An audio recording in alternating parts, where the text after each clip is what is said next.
There's the pass to Leitner. Puts it up. Yes!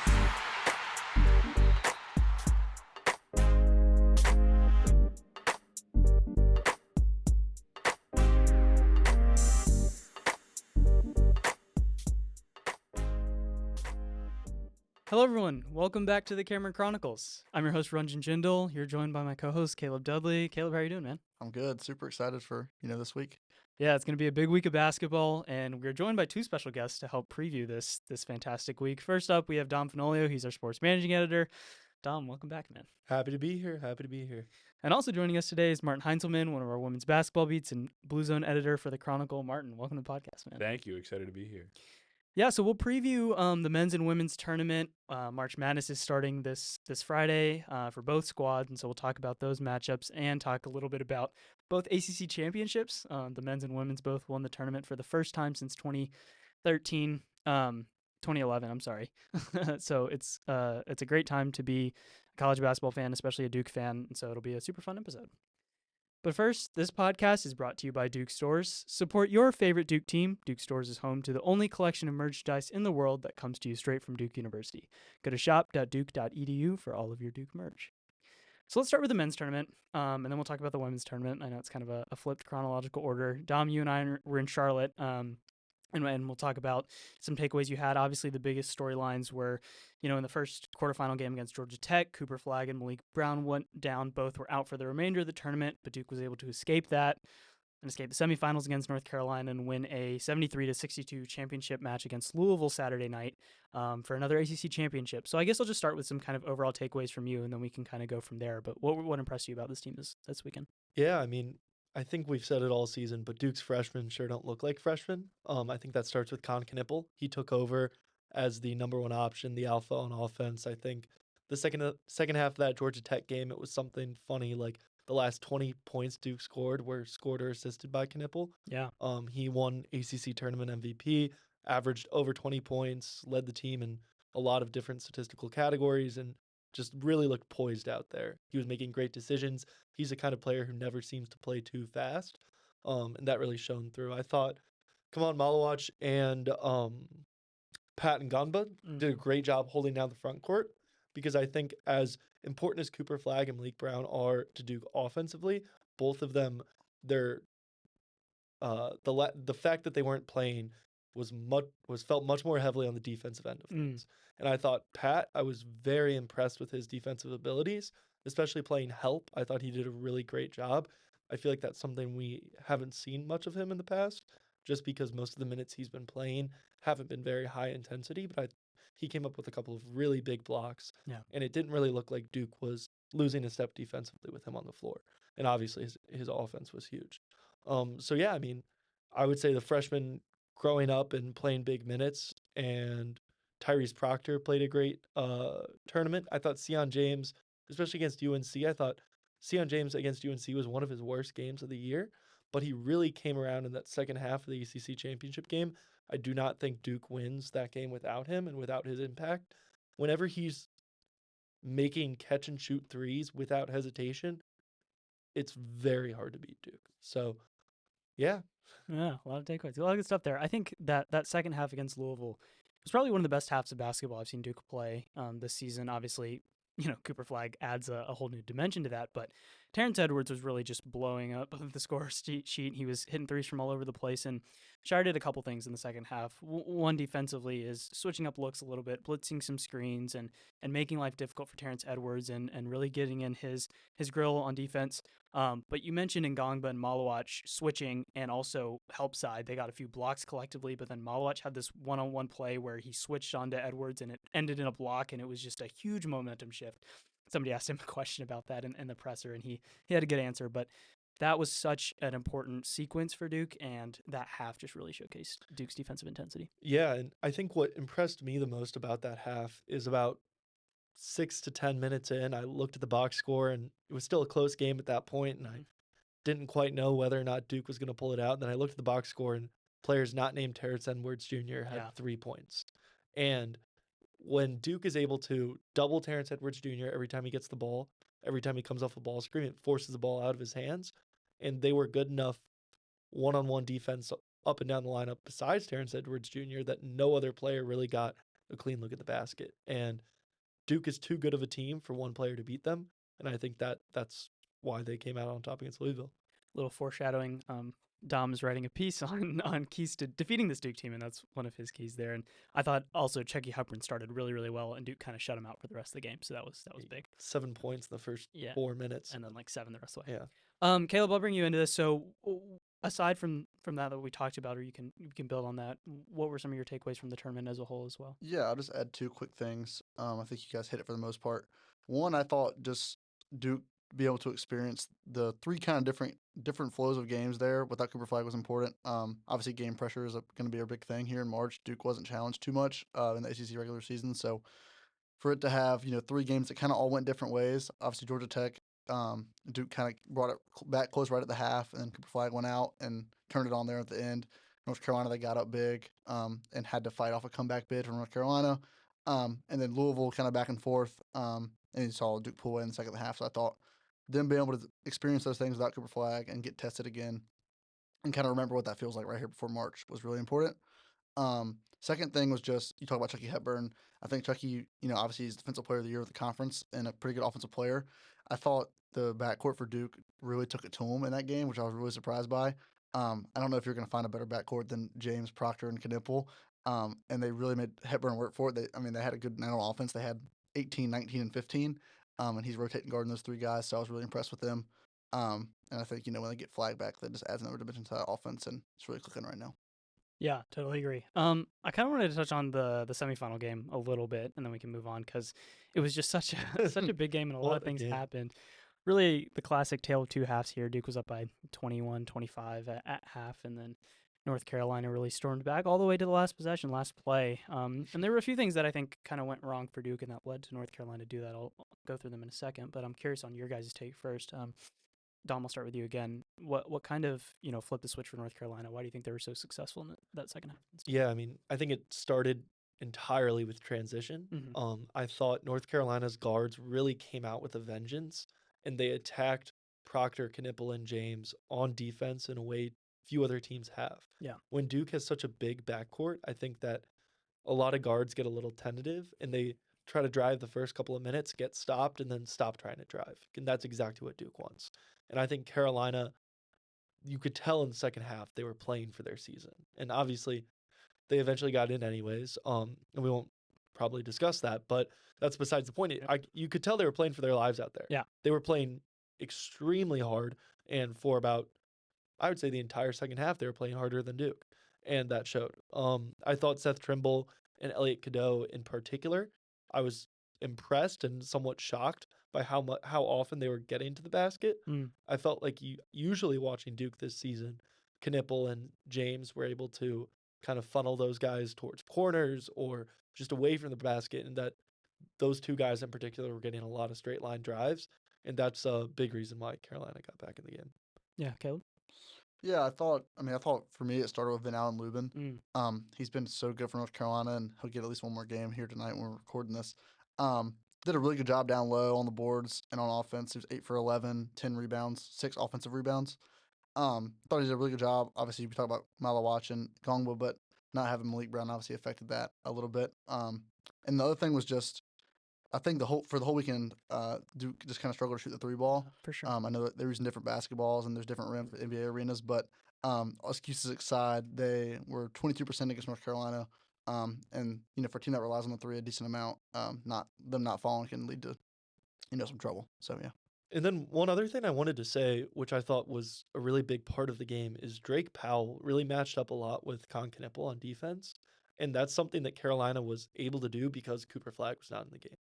Drake Powell was guarding Knippel a lot when they were playing in Carolina, but he was a big reason of Cooper Flag picking up those 2 first half fouls and the 3rd early in the second half. I forget the exact timeline, but the fact that Drake Powell could focus his attention on Knippel without Flag on the court too made Duke suddenly have to find a 3rd number 1 option. And as deep as they are, that's not easy for any team. Yeah, especially bringing up the ball up the court. It seemed like Duke relied, in my opinion, too much on Knippel in the second half. As good as he is as a facilitator and playmaker, when you have Drake Powell guarding you, it makes it so hard. And Duke's usually really good at getting into its offense and getting into its sets and off ball screens, but it was almost 10 to 20 seconds behind because it took so long to get up the court for Con to get comfortable. You almost had, a lot of tough shots on Duke's end, what Duke usually does to opposing teams. It was almost a vice versa there. But I thought Drake's impact on Con Knippel was great, and both Seth Trimble and Elliot Cadeau played some of their best games of the season, I think, in limiting turnovers, but also assisting the ball very well. So it was good. But then, that last play, you didn't think you'd see it, but Jalen Withers had a lane violation there, and Vanell and Lubin missed the first, but made the second, but didn't count, unfortunately for him, as good of a game as he did have. And Knippel hit 2 to close it out. So. Exciting game on both ends of the floor, and the environment was great. It was a classic North Carolina environment. Two North Carolina schools. I feel like it was pretty 50-50. It was maybe a little bit Duke. I would say it certainly felt like a Duke crowd for the first half. Yeah. And then I didn't think there were very many Carolina fans there. Then when Carolina started winning, I didn't think there were very many Duke fans there. So yeah, they got pretty loud, both sides. You start to hear that Tar Heels chant going back and forth. Yep. It just amplifies. yeah, it got very loud. All right, so now let's flip gears a little bit to the women's side of things. So the women played last week, and their route to the championship was against 3 teams that had beaten them in the regular season, which was super cool. The women's team started out with a win against Louisville, so defeated Louisville and Notre Dame, who's been one of the best teams not only in the ACC but the country for the majority of the season, and then followed it up with a real strong second half against NC State, actually kind of similar to the men's if you think about it, how they really stifled NC State in the second half defensively after, the game kind of looked like NC State would win in that first half. For an ACC championship, the first of head coach Kara Lawson's season. So, Martin, I'll start with you. Just kind of, again, the same question of overall takeaways. What impressed you about this team and led it to win that ACC tournament? Yeah, I mean, I think the big thing, and it is sort of similar to how the men's team won, is like Duke can beat you in 3 or 4 different ways, and I thought they really showed that here. There are games like that Louisville game. You hold Louisville to 48 points. Obviously, they were out without Jada Curry, but still like a very impressive, very strong performance. And then you get into those later games, and by the time you're up at NC State, you're getting up into 60s, 70s, 76-62 final score. So Duke can beat you scoring 60 points. They can beat you scoring 80 points. It really, that's what really impressed me, I think, about these games. And I thought the bench was tremendous. Obviously, Lucia Kanawa won player of the tournament for that, and I think she definitely deserved it. Yeah, I was actually going to just ask you about that. I mean, Alucci led the team in scoring all 3 games, which is not something she normally does, but that's an added benefit to her Energizer Bunny hustle off the bench. What does Akanoa bring to this team, and why is she such a, imposing force and somebody that opposing teams are frightened of? Yeah, I mean, it's kind of funny because you watch this team play basketball and it's like very ordered and very rigorous. And so there's very specific sets. Kara Lawson is always making calls and calling things out. Like you are supposed to be in your specific place, and they are all pointing at each other to get them in their specific places. And then Alucci just sort of I mean, she's pretty good. She's clearly good enough at it to get minutes, but like a lot of what she does is just sort of, she's like a housefly. Like she just sort of like runs around. She's really good at tracking the ball and sort of being ahead of it. She gets under centers a lot, which is really impressive. Like sort of ducks in there and is able, she's a really, really big wingspan. So she sort of plays above her size. Gets down. There's a great quote, I think from last year, where Kara's like, I was upset like in practice because no one could like box out Alucci, and I was like, why can't we just box out Alucci? Like it's not that hard. Like she's 5'10", and like you get into the regular season and like no one else was boxing out Alucci either, and I'm like, all right, like fair enough. Like she's just such a tremendous rebound, and her motor's just ridiculous. Like she just doesn't stop.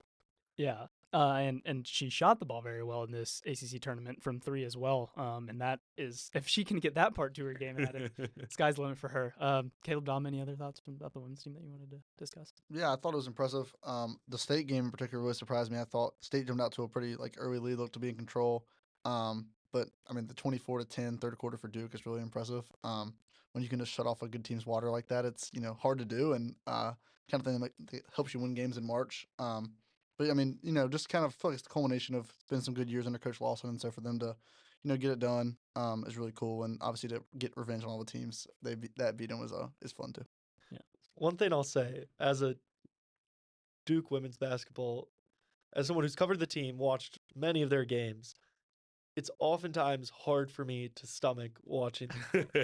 I think that's by design. I think that the way Kara Lawson runs her system is to make the other team play really ugly basketball, and they're really good at it. And I think what might hold them back and what has held them back at times is their inability to play pretty basketball on the other end. But I thought the second half against NC State was, the 3 years I've been at Duke, the best I've seen Duke play in the half court on offense. Yeah, no, that's a great point. And when the senior guards like Ashton Jackson and Reagan Richardson can shoot, that's really big because both of them have gone through slumps this season, and I think that really brings the team together when you have a bunch of 3-point scoring options, and then you have Toby Fournier in the paint, ACC player, freshman of the year, excuse me. That is a new part of this team this year that you haven't really seen in years past. That offensive ability in the post. Carol Lawson was like, when we get Toby one-on-one in the post, we're very confident about her coming in every time. So that's a big win for Carol Lawson's team and a lot of momentum going into the NCAA tournament, which we will now move to. So we are recording this a couple days after Selection Sunday, and both of the teams got very high seeds in the NCAA tournament. We'll start with the women's side. The women's team is going to be hosting in Cameron Indoor Stadium. They hosted our freshman year, and now they're hosting again. They're a 2 seed in one of the regions that will lead to Birmingham eventually in the Sweet 16. So the matchup first is it's an interesting region. There's a lot of connections, a lot of possible just fun matchups across the board. But we'll start off with Lehigh at 8 p.m. Friday, and then we'll possibly play the winner of Vandy and Oregon if Duke wins the first round. So Martin, I'll start with you. Just what jumps out about this region to you, and what do you think are maybe some of the keys to success for this women's basketball team in the NCAA tournament? Yeah, I mean, Lehigh in particular, their best strength is far and away their perimeter defense. They hold team to like 20, 30-something% from three, but generally well below average. And I think that matches up pretty well with Duke. I think Duke shoots the three often, especially players like Ashlyn Jackson really like to pull it, but I think that generally Duke's best scoring options are when you're running sort of very complicated sets with a lot of cuts and trading those inside opportunities. And so I think that that's going to be how Duke beats Lehigh, is just attack inside, and I don't think that they're going to be able to hold up. Vandy and Oregon, interesting. Oregon's got some connections, obviously. What's the connection? Deja Kelly, former UNC women's basketball guard for a number of years. She's got some of her own connections to the men's team, but now she's she's good at Oregon. She's going to be dangerous. If there's anyone who's seen the Duke defense and played against the Duke defense a number of times, it's going to be Deja Kelly. Like, she's seen so much of this team. 4 years at Carolina, 2 games a year minimum, sometimes 3. Like, she knows this deal a lot. She'll be dangerous. And then Michaela Blake's over at Vanderbilt, younger sister of Jalen Blake's, former Duke men's basketball player. He's now at Stanford. And she's just been playing out of her mind, especially as the season comes down to a sort of a close. Like, both tough outs, I think both winnable games, but some guards who can really punish you there if you're not careful. Yeah, I mean, just looking at some stats here, Lehigh leads the country in free throw percentage and is 16th in the 2-point percentage. So pretty fundamental team there. And like you said, Martin, 28% for opponents from 3. It's 35th in the country. And then Vanderbilt, assuming they win, they're 7th in the country offensively. Obviously, Blake's is a big engine of that, but I think it'll be interesting. Kind of different styles for Duke to play against. And we'll see if it's Vanderbilt, if they can kind of slow down Blake's. It'll be a big test there. Yeah, and it's obviously just such an interesting region because you have the possibility of playing North Carolina in the Sweet 16. Also, Maryland, a team that Duke lost to earlier this season, and then South Carolina as well, the team that Duke is very familiar with and has been kind of the gold standard in women's basketball for the past 5-ish plus years, and so that can be an interesting region. I think the key to success for this team, I mean, it starts, we talked about it, like the offensive end. This team's going to play good defense, but can it make shots? Can Toby stay out of foul trouble? Can the bigs down low get some buckets? And then I would say on defense, the weakest link of this team is probably the defense inside, just because Toby and Delaney aren't the tallest.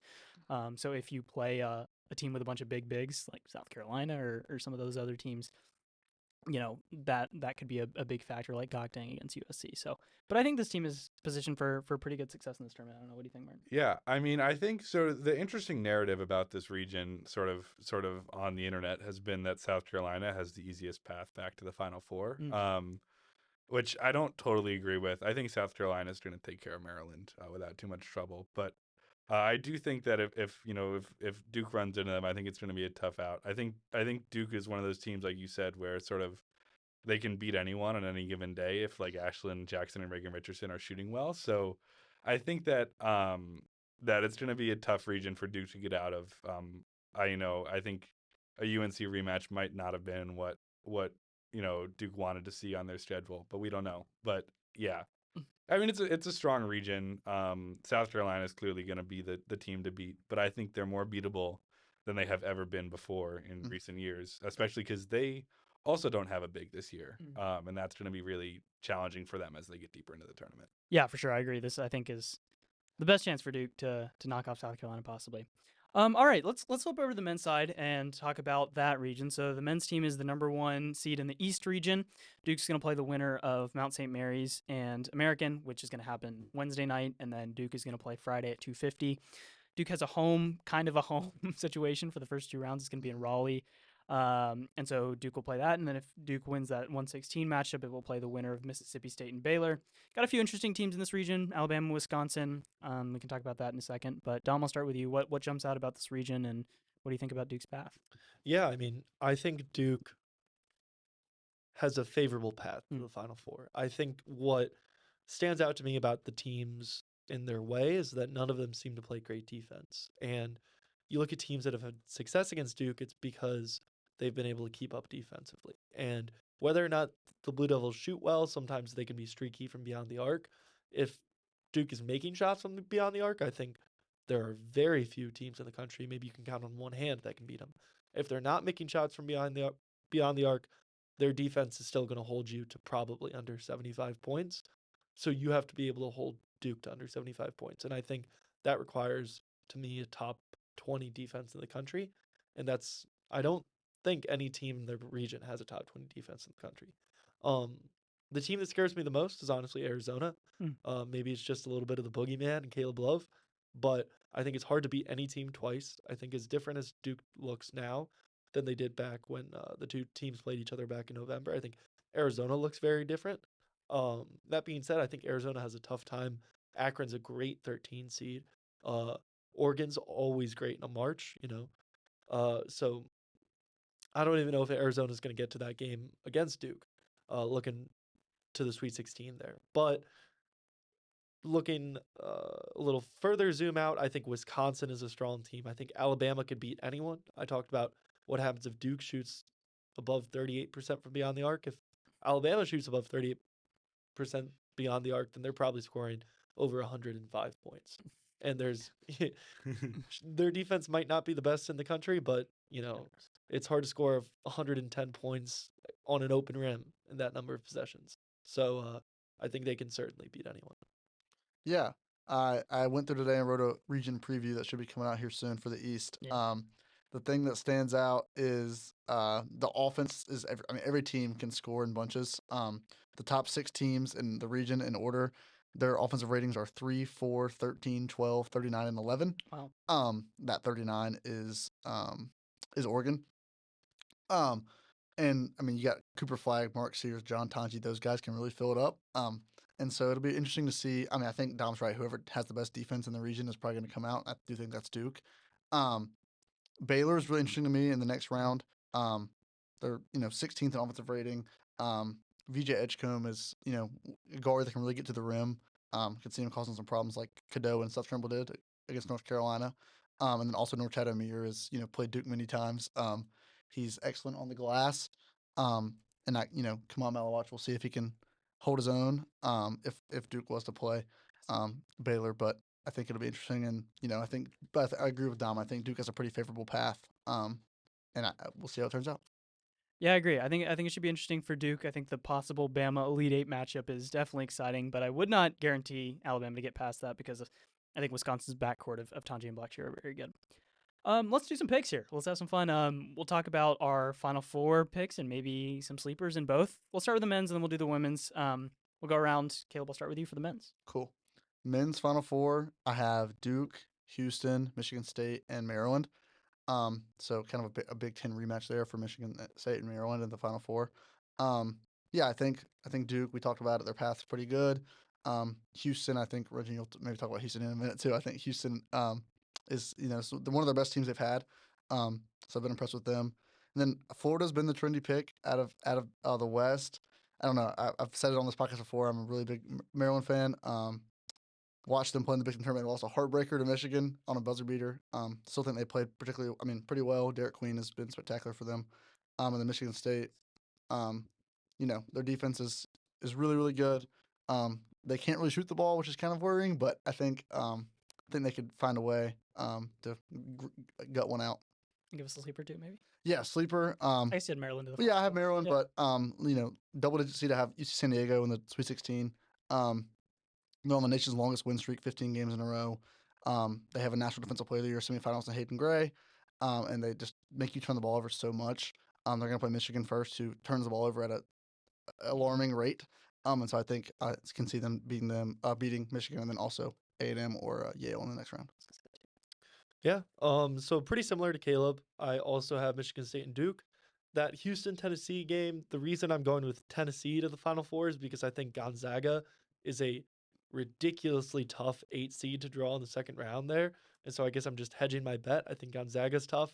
Then maybe facing Clemson in the Sweet 16 is also tough. So I think Houston could lose to Gonzaga, could lose to Clemson, could lose to Tennessee. I think Tennessee has an easier path. So Tennessee out of the Midwest, and Florida out of the West. I think Duke and Florida are the two best teams in the country to me. I have them facing off the national championship game. Still haven't quite picked who I'm going to go with as my national champion. And then in terms of a sleeper, I'll go with Louisville. I think in addition to Gonzaga, they're, I think, pretty underseeded. I mean, I understand that their non-conference performance wasn't at the level as they finished, and it wasn't at the level as it needed to be a top 5, top 4 seed, let's say. But I mean, going 18-2 in the conference, this is a team that I think gave Duke its best game since Clemson. As good as North Carolina played, I think Duke kind of handed that game to them in a lot of ways. I think Louisville hung with Duke and went stride for stride for about 25, 30 minutes, and not many teams in the country have done that. I have Louisville over Auburn. I think that's going to be a home game for them. And I have Louisville all the way to my Elite Eight before they lose to Michigan State.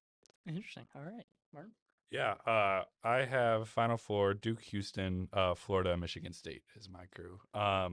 And admittedly, I'm not as much of a men's college hoops watcher as these guys are.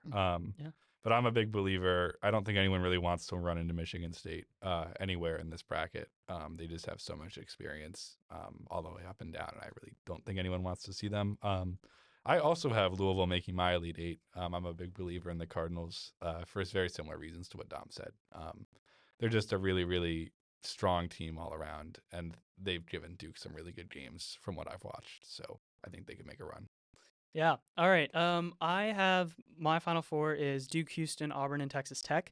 I think I'll start with the Midwest region because I think that Houston-Clemson Sweet 16 matchup I've been going back and forth on in a while because I think Clemson actually matches up pretty well with Houston, and they're similar teams because Clemson can do well inside. So that's tough for me, but I've just been so high on Houston because of their three-point shooting ability and their defense, so I think that takes it to the Final Four. I think Duke, like Dom said, kind of goes through this region pretty nicely, to be honest. And then in the South, I think Auburn's kind of getting slept on a little bit. I think Auburn has been the best team in the country for the majority of the year. I still think Florida's kind of been playing so well of late. But this Auburn team can shoot the lights out of it, and when Jindal Broom is posting up inside, they're really tough to beat. I think the Louisville match, I agree, is going to be tough, but I think Auburn can make it to the Final Four. And then I just have Texas Tech because I don't want to pick 4 1 seeds. and I thought Texas Tech is such a good team at times. They're able to shoot the ball really well, and I think they can present challenges to Florida, and they're a team offensively that can keep up Florida, one of the few in the country that can. And so then I have Houston winning it all over Duke, maybe just to hedge my bets on a pick 'em, or in our bracket group if everyone's picking Duke, maybe Houston wins. I think honestly that's a toss up, and Duke could easily win that game as well. Sleepers for me, I think that in the South region we mentioned Yale. I think they could be pretty good as well. I'm also looking at New Mexico as a 10. I think they could get past Marquette. But my biggest sleeper is actually 7 seed, and it's Kansas, just because I think Bill Self is such a phenomenal coach, and they haven't been playing well of late. And I think if they get a reset, they have a tough draw against St. John's, and that'll be a real defensive battle. But both teams that play defense pretty well, so you never know what happens there. And I think they could make some noise in the West region. So yeah. All right, let's move it over to women's. Caleb, I'll start with you. Yeah, Final Four, UCLA, UConn, South Carolina, Notre Dame. Not a ton of surprise there. It's four of the best teams in the country. Championship, I have UConn beating South Carolina. I think Paige Beckers and Sarah Strong are just too good. South Carolina slips this year and UConn wins. Sleeper, don't really have a ton of upsets. Not as common in the women's bracket, obviously. Green Bay, I have them beating Alabama in the first round. Green Bay is one of the best shooting teams in the country. They're 36% per game from three, 79% from the free throw line. So, yeah, just a fun upset there. All right, yeah. So my Final Four on the women's side, I've got UCLA, Oklahoma, South Carolina, Notre Dame. I think UCLA is just so much better than everyone else in the country at this point. I think they've proven that pretty consistently this year.